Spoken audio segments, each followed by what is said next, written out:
especially when people have expectations on anything and we don't meet that, you know, that they're, you know, then we start to beat ourselves up. Yeah. And we resent, or we have a resentment. I heard that one time that it's a predetermined resentment is having an expectation. And it's hard to live not having an expectation, right? You expect when you put your garbage out that the garbage man is going to come take it. Right. If he doesn't, you're going to be pissed. Yeah, right? that's right. But you have that expectation, and 9 times out of 10, your garbage is going to get picked up. Yeah, right? For sure. I think having unrealistic expectations about our anxiety, we need to take it a little bit easier on ourselves. Yeah. Like, we're human. Yeah. We're not machines, and it takes as long as it takes.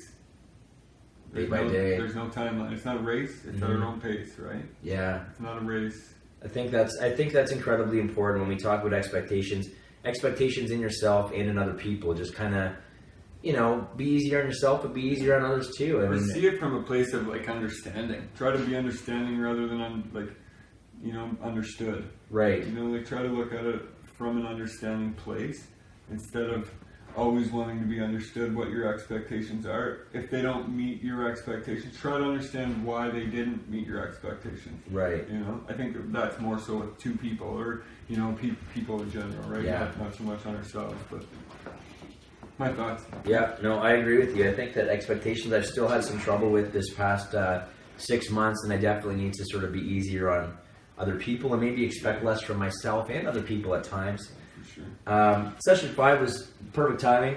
Eat and exercise to minimize anxiety and depression. And this was when Scott pretty much took over for this. And that's a good podcast. If you guys aren't eating properly and you're not exercising, go back to session number 5 or week number. I think we just did session number 5 because we had the weeks a little mixed up. But look for that one on our YouTube channel. And I think every Sunday this should be an important part that you kind of bring up, and we'll talk about some different I lost weight for sure this winter, just strictly from anxiety. For sure I have. Because that can mess with your appetite. Yeah. I don't eat. Yeah. I can go like 3 days without eating anything. Yeah. Which isn't good for me, you know, like I smoke a ton of cigarettes and don't eat anything because I'm anxious, right? And drink Monsters. And the funny thing is we've had these, and this is the thing, we've had all these conversations. Like, we can give everyone the tools to fucking cure yourself. But we're the ones that have to do it. And I'm still smoking, I'm still not eating. You know? And you're still pounding back the rock stars. I've gone down a lot, really. Good. I really have gone down a lot. I'm not cranking as many a day. Good. And I try not to have any in the night. Good. There you go. I'm not sleeping, right? I still struggle with my sleep whether I drink it or not, right? But I really tried to cut out everything. Cut them out, yeah. Okay. But yeah, my diet sucks. So Scott and I are going to work on mine right now. And, so we're talking about too. We're all on the same page there, and we know that this is a place where we might as well work on it now while we're in the mood where we can take on some more stuff, right? So session 6 was stop being angry and control your mood swings.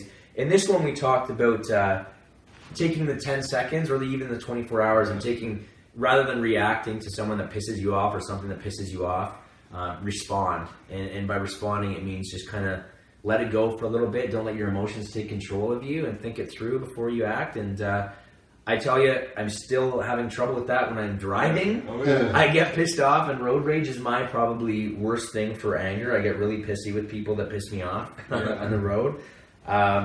But that one's a good one. I think that was a good week. The anger, and not just anger at other people, but being angry at yourself, because they say that's my toughie. I get pissed at myself. I as angry as I get at other people, say, or at situations, I internalize it all. Yeah, and that's why I struggled with self-harm for so long, is because I would get in a bar, into a bar, and someone would look at me wrong or push me around, and I just cower. Yeah. And then I'd go home and hurt myself. Yeah. Showed you. Yeah. That guy's wasted drunk, doesn't care who I am. Yeah. And I'm at home feeling sorry for myself. Yeah. I know. know. Beating myself up. Anger, right? Pissed at myself. Why am I not here? Why am I? Anger's a tough one. It's a motherfucker for sure. It is, and they say that sort of you get angry at yourself enough, that's sort of what feeds the depression, right? Yeah. Is this inner anger at yourself.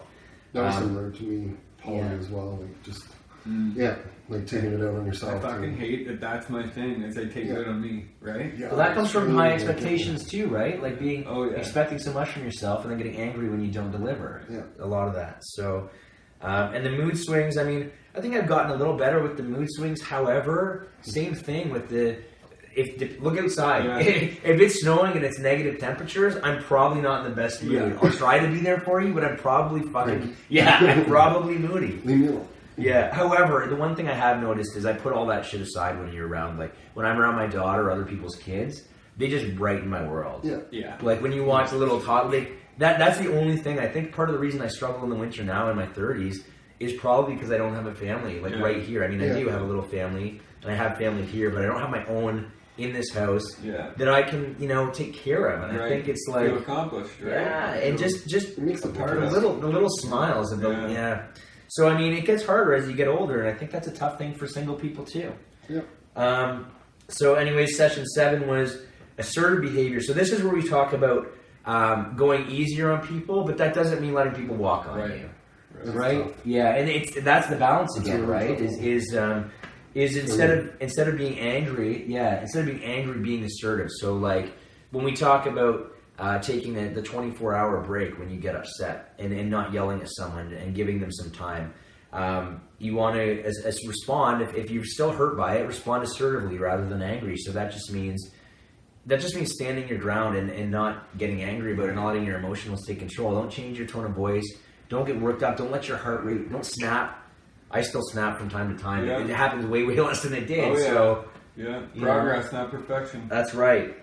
And that's when you want to speak confidently and you get more respect. Yep. When I think about, I've been watching a little bit of House of Cards lately. Have you watched House of Cards? I haven't seen it, no. Okay, well, Claire Underwood, she's the president's wife in this show, and she never gets angry. Really, she really responds. She's the definition of someone that's assertive, right? And people it's politics, right? So they're constantly trying to get under each other's skin, right? But watching how they respond has really been interesting to see. And I know it's just a fucking show. This is what I'm talking about with TV can influence you, but watching her assertive behavior and going after what they want, but never getting really angry about it, and always just kind of thinking it through and responding calmly, it almost pisses off the other person more. Oh yeah. Kill them with kindness, right? That's what people hate. They're angry. Kindness. Yeah, I just think there's it's a more strategic way in a sense, but it's also a healthier way to respond. Yeah, for sure. The more that you get angry, the more it spikes certain things like again, we talked about adrenaline and can affect your body. So that was. Do you guys have anything else to say about assertive behavior? No. Session 8 was put an end to what if thinking. So what if thinking was always a big one for me. And it's like the definition of anxiety. Yeah, it's a big one for all of us. Yeah. What if this happened, or what if I do that? Always playing different scenarios in your head. In the future, scenarios. What if? But let me ask you this about your what if thinking: is it usually negative? Like 9 times out of 10, are you thinking, well, what if this happens? And you're thinking about a bad outcome. It's just any outcome. But just because I have fear of like success and fear of failure. Yeah, I have a big complex when it comes. Like I'm scared to be successful. So you ask yourself, because I have no idea. I have no idea, and I don't know how to handle that pressure of being successful. And I am scared of failing because I've just constantly failed and felt like shit. But you were successful in hockey though. I was, Like I didn't go to the NHL, right? And that was kind of my goal. It's like I won't be successful, and that's having too high of expectations. If I don't make the NHL, it was 20 years of loss. But we talked about your definition of success too. Like your definition of success when you're younger sounds like it's changed a lot more today. I'm not going to the NHL now. Not unless I'm a water boy. And are you still like you're okay with that? Like you're not expecting. You're not hard on yourself. You're not angry at yourself. No. Your success is what you told me. What you like being sober, living on your own, and all that. So I mean, but the what if thinking. So when it comes to your speaking, I'm going to use an example first. Yeah.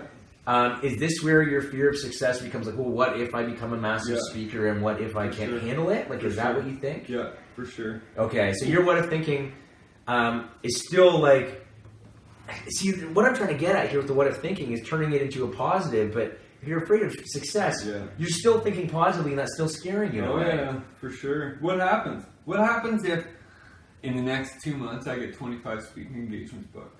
And that's kind of what anxiety on me is like, but you still, that's what you want, that's right? That's what I want. That's what pays my bills. Right. You know, like I need those to pay my bills, but if I get them, I'm going to freak out. That's at this point, I've spoken for 500,000 people in 4 years. and I still get unbelievably nervous.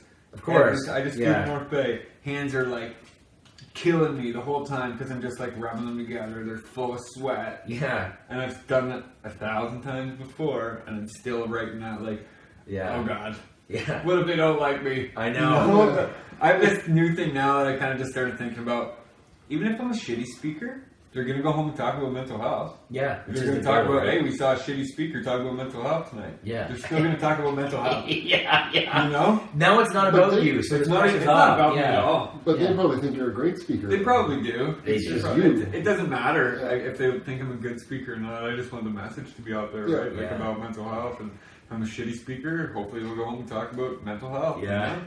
Like what not to do. I know. You know? Yeah. I think people are taking some resources from it, from my feedback at least. Yeah.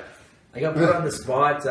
Did you guys see the video I posted last week about opening for Kenny versus Spenny? Yeah. So no? Okay, so I was they were a music hall, and originally I thought I was just going to go in and watch the show, and then I saw your Snapchat. You saw that? Yeah, they were pretty ridiculous. Pretty ridiculous. Yeah, it's a different crowd than I'm used to. Yeah. But Tony Gray, who was managing the show, came out and said I was doing the intro. So they gave me the microphone and said, "Get up on stage, introduce Kenny and Spenny," and there was a full venue there, and I thought, I haven't been on stage in a while, and all right, I got up there and I did the best I could, but it's still, like, compared to me, it was shit, right? It's like, I fucking blew that one. I didn't walk through there. And then you feel vulnerable after, right? Yeah, well, you think people are like, oh man, that guy's so awesome, but internally you're like, fuck, I just exposed myself. Yeah. You know? Just got up and said, I didn't really care, mind you. I didn't have as much anxiety in that moment because it was spontaneous. Yeah. It wasn't like I planned to Your go there. anxiety was afterwards? My anxiety was afterwards because that just happened. Right. And then right before, I'm like, oh shit, like I don't know any of these people. They don't know I'm here. They don't know who the fuck I am. Yeah. And then you get up there and you do it, but you do the best you can, right? And it's the same thing. Oh, yeah. And then your mind takes over afterwards, but... I just have to accept what if it happens. What if it is successful, and hopefully it will be. I think if you make it bigger than yourself... Yeah. Like this, for example, as long as we know that it's about mental health, and like as long as it's not about us, we're trying to help other people. Right. It kind of... That releases some anxiety for me anyway, because it's like... You know, you're not just doing this for yourself. I think being selfless has some value that like takes away that fear in a sense. Yeah, humility, right? Yeah. What about you, buddy? What about your what if thinking? I mean, you had the what if thinking with the heart attack all fucking last week. Yeah. So like your what if thinking, I mean, and that's a valid one though. That's like when you have a health professional telling you that. I get that. Really that's aggressive. That's a tough one, but that's a perfect one for you to go back to if you ever wanted to and be like, okay, how do we overcome our limitations, and how do we put everything into practice to stop the what if thinkings? Like the example of what if thoughts that would have been more positive in that situation could have been like, what if my knee's better than it ever has been? What if I do a recovery and I feel like I'm 20? And like those are the what if thoughts you kind of want to put in there, right? Yeah. So fucking hard. Or it's all the opposite. Like, I'm going to screw this up, or my knee's not going to be the way it was. I'm not going to get back. I don't know. There's some of them. And like a lot of them, the same with Paulie. Like, what if, like, about success? Like, I want to be successful in, I know I have the capabilities and all that to be, but then it scares the shit out of me because I feel like I've screwed everything up in my life and I've failed at everything. That's what I'm good at. Yeah. I know that feeling too. Right? Yeah. Because you have been successful, dude. You've been in the big show. You've been down in California on TV. Like you had that taste, right? And then, but it's the same as him. I didn't make it. I didn't make it to where I wanted to. Yeah. Yeah, we can all say, but one point in our life we didn't make it. I was in the magazines. I was on the back cover. I wasn't on the front cover, which I wanted to. I never made it to the Olympia stage. This goes back to expectations again, right? Like, and how to be grateful for. We all didn't make it in certain circumstances for a reason. We're all here doing other things, right? But everything that we wanted to make it in would have been just... everything that we would have been, we might have been successful. Dude, even if you're successful and at that top level, you might have a shitload of money. Maybe you would have overdosed on the opiates because you would have been able to afford more of them. Think about it. If any of us were successful, then we wouldn't be sitting on this couch. Absolutely. Wouldn't have something else. Wouldn't have a story. No, not at all. So, the next one was, I'm glad we're all here. I'm glad we all fucked up, and we're all, trying to make it better. And you know what? We'll probably fuck up again and again and again. But we're learning. I mean, at one point in time we didn't learn from our mistakes, and now we're learning from them. And I think that's the key point. Yeah, the big thing is humility and your ego, and just checking in and